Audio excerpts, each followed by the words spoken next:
Galera, o Ryuta virou o jogo pra cima do Sukuna, e os feiticeiros finalmente ficam a um passo de vencer o Rei das Maldições. Quer saber como foi essa virada e todos os detalhes desse novo capítulo? Então vamos nessa. Antes de mais nada, eu preciso falar aqui que esse capítulo não é o 263, mas sim a continuação do capítulo 262, que saiu nessa madrugada, que reforça que o Gege Akutami tá assim muito doente, já que ele teve de parar de desenhar o capítulo pela metade, pra poder se recuperar. E eu até falei sobre isso na análise passada, que o capítulo 262, de apenas 7 páginas, tinha terminado de forma repentina, sem gancho para um próximo. Daí, dias depois, descobrimos a verdade, que o Gege estava se tratando de algum problema de saúde, que o mangá ainda continua sem previsão de retorno até hoje, mesmo com essa atualização. Mas vamos ao que interessa. Os vazamentos começam mostrando de novo a Rika abraçando o corpo sem vida do Yuta, enquanto ele luta no corpo do Gojo, de dentro da barreira. O narrador fala que aquela batalha terminaria dentro de 3 minutos, só que como sabemos, o tempo é relativo em Jujutsu Kaisen, já que não faz nem meia hora que essa batalha interminável dos feiticeiros contra o Rei das Maldições começou. Sukuna tenta acertar um soco pelas costas de Yuta, mas o zumbi do Gojo pega ele pelos braços e dá um golpe de judô, jogando ele pra frente. O vilão recupera o equilíbrio, mas leva um chute do Okotsu na sequência, e quando o Xamã estava prestes a usar alguma técnica do seu arsenal, ele lembra que não podia mais fazer isso, já que tinha trocado de corpo, mas deve ter sido força do hábito. Yuta analisa que a Rika não possuiu esse novo corpo, que por isso ele não tinha mais qualquer acesso às suas técnicas de sempre. E aqui eu quero fazer um questionamento pra vocês, porque muito provavelmente a Rika não poderia sequer encostar no Gojo por causa dos 6 olhos, mas agora que o Yuta tomou o corpo do professor, será que a Rika não poderia de algum jeito possuir esse novo corpo? Já deixei a sua opinião. Só que mesmo que a Rainha das Maldições possuísse aquele corpo, o Yuta dá a entender que não poderia usar mais de uma técnica amaldiçoada ao mesmo tempo, já que o Sukuna é o único haki vivo do mangá. Isso quer dizer que nem mesmo as técnicas do Kenjaku podem ser usadas pelo Xamã, enquanto ele usa o vazio ilimitado, ou seja, deve ter algum conflito ali de técnicas gravadas no cérebro, como já explicado em outros capítulos. Mas é mais ou menos o que acontece com a fita cassete, que grava uma lista limitada de músicas em um espaço também limitado, mas quando esse espaço de gravação acaba, só é possível gravar mais se for em cima daquilo que já tinha sido gravado. Yuta analisa que depois que o Sukuna perdeu seu braço esquerdo, ele não podia mais lançar aquele corte apelão que fatiou o Gojo. Isso porque o Rei das Maldições tinha feito mais um pacto para recitar encantamentos, e ele teria também que apontar para onde queria mirar o ataque. Então fazer isso sem os braços é meio difícil. Mas porque o Sukuna ainda não curou seu braço perdido, isso é consequência direta de outra luta contra o Yuji Itadori, que ampliou os danos físicos e mentais do Rei das Maldições que o Satoru já tinha causado antes. Ou seja, pelo menos por enquanto, o Santuário Malévolo e o Fuga são as únicas armas que o Sukuna pode usar, e somente através de votos vinculativos, que na teoria nerfariam ele ainda mais. O Okotsu diz que a única coisa que ainda defende o vilão era a sua amplificação de domínio, e que por isso ele estava na vantagem. É aí que ele dá um tapão no Sukuna, bem ao estilo Tyrion Lannister, só pra ele ficar esperto, mas o vilão contra-ataca com um soco fortalecido com energia amaldiçoada, e passa de raspão bem no rosto do Yuta, e chega até a tirar sangue dele, só que o vilão percebe que tinha uma coisa errada. Yuta explica que isso foi por causa do seu novo senso de direção e espaço, já que o Gojo, que tinha cerca de 1,90 m de estatura, era muito mais alto do que ele, que tinha apenas 1,68 no seu corpo original, segundo o databook. Só que as diferenças não prejudicam o Yuta só na altura, porque ele percebe que até mesmo o ilimitado, que parecia ser uma técnica tranquila de usar, nas mãos do Gojo, com ele, está exigindo muito mais da sua mente e da sua energia do que ele pensava. Isso muito provavelmente é porque o Yuta não tem os 6 olhos, que era o responsável por cobrir todas as brechas das técnicas do Gojo,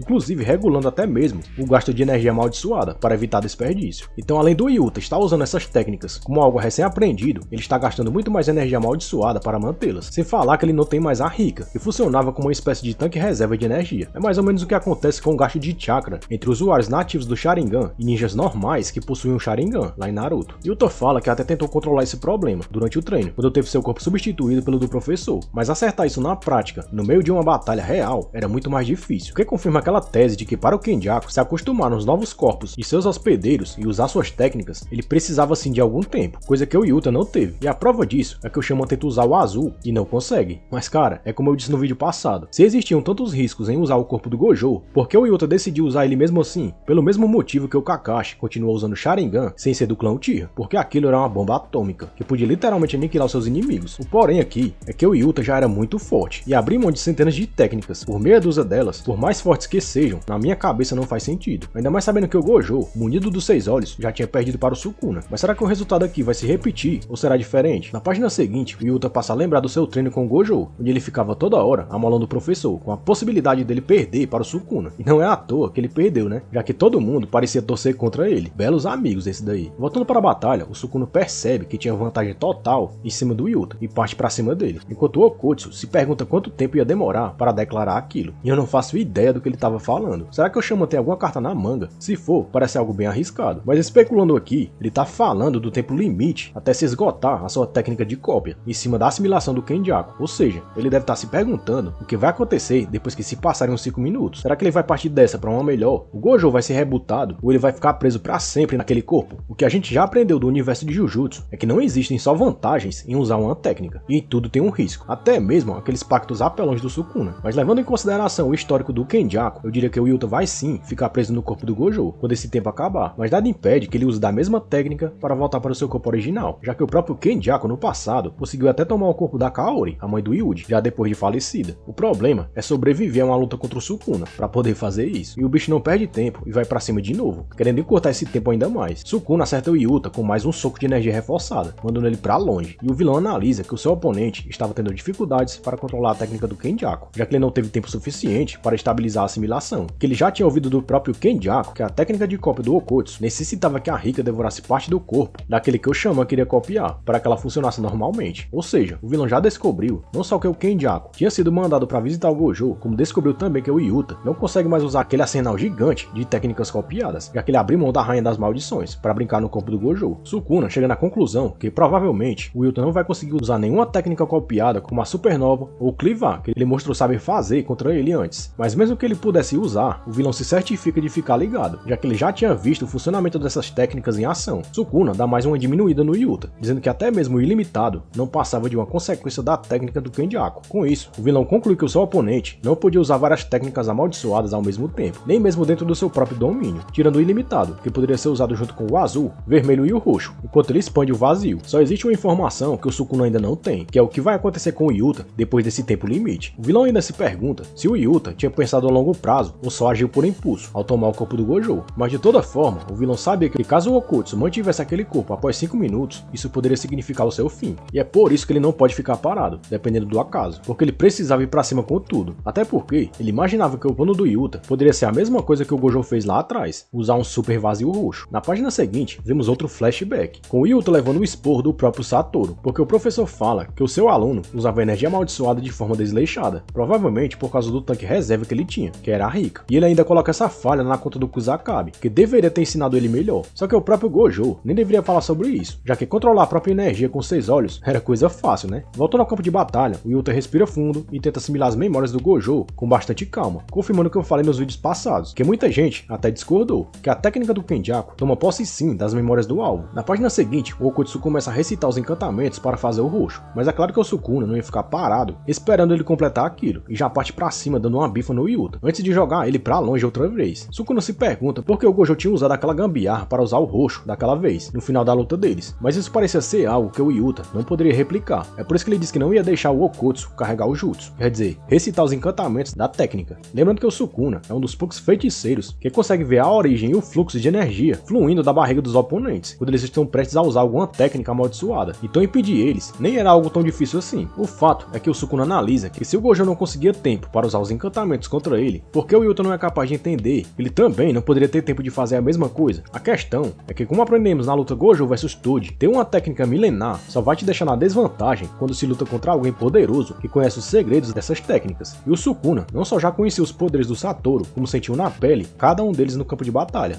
tendo que usar sua genialidade para se livrar de cada um deles. Então fica claro que se o Yuta não tiver nenhuma carta na manga aqui, além dos poderes do Gojo, ele jamais vai vencer. Os dois partem para mais uma trocação, e no meio dos golpes, o Yuta joga um gravador portátil na direção do Sukuna, com a voz do Inumaki gravada, ou seja, assim como o Todo encontrou um novo jeito de usar sua técnica, o Okotsu fez o mesmo aqui, usando uma gambiarra para paralisar o vilão de forma inesperada. A pergunta que fica é, será que o Yuta fez alguma outra gambiarra como essa para guardar outras técnicas copiadas, como a Supernova, e o desmantelar em outros objetos? Seria bem interessante esse jeito de usar técnicas amaldiçoadas, assim como a Oi Todo fez com o Vibraslap. Yuta, agora com alguns segundos de vantagem, consegue recitar todos os encantamentos e carregar um roxo de frente para o Sukuna, que continua imóvel. Mas será que o vilão vai tomar essa bomba atômica na cara e ser derrotado de vez? Pra mim, duas coisas podem acontecer aqui. A primeira e mais óbvia é que a Uraomi chegue ali e interfira de algum jeito, quebrando aquele domínio por fora, antes mesmo que o seu mestre leve aquele golpe. Lembrando que o Hakari já apareceu detonado nos últimos capítulos, então aparentemente a Rainha do Gelo tá livre para ajudar o Rei das Maldições. E a segunda é que o Sukuna ainda pode mostrar de algum jeito bizarro que pode usar algum Shikigami das 10 sombras para tomar o dano no lugar dele. Inclusive, eu já acho que ele invocou ou o Mahoraga ou aquela Quimera no capítulo passado e deixou algum deles escondidos para usar nessa hora. Basta notar que aquela gosma deformada que aparece no lugar do templo do Santuário Malevolente é bem semelhante à própria Quimera, invocada na luta contra o Gojo. Se for o caso, o Sukuna vai se livrar de mais essa, porque levar esse golpe a queima-roupa significaria perder definitivamente essa batalha. O triste é que o mangá de Jujutsu não tem qualquer previsão de retorno, já que a equipe do Gegeki Utami já fez questão de avisar que o mangaka só voltará a trabalhar caso a sua saúde estiver no 100%. Mas independente da gente não ter novos capítulos, eu prefiro 1000 vezes que ele se recupere e entregue algo de qualidade do que voltar na correria e lá na frente o seu quadro se agravar novamente. Curtiu a análise? Então compartilhe esse vídeo com todo mundo que gosta de Jujutsu Kaisen. Obrigado por ter ficado comigo até aqui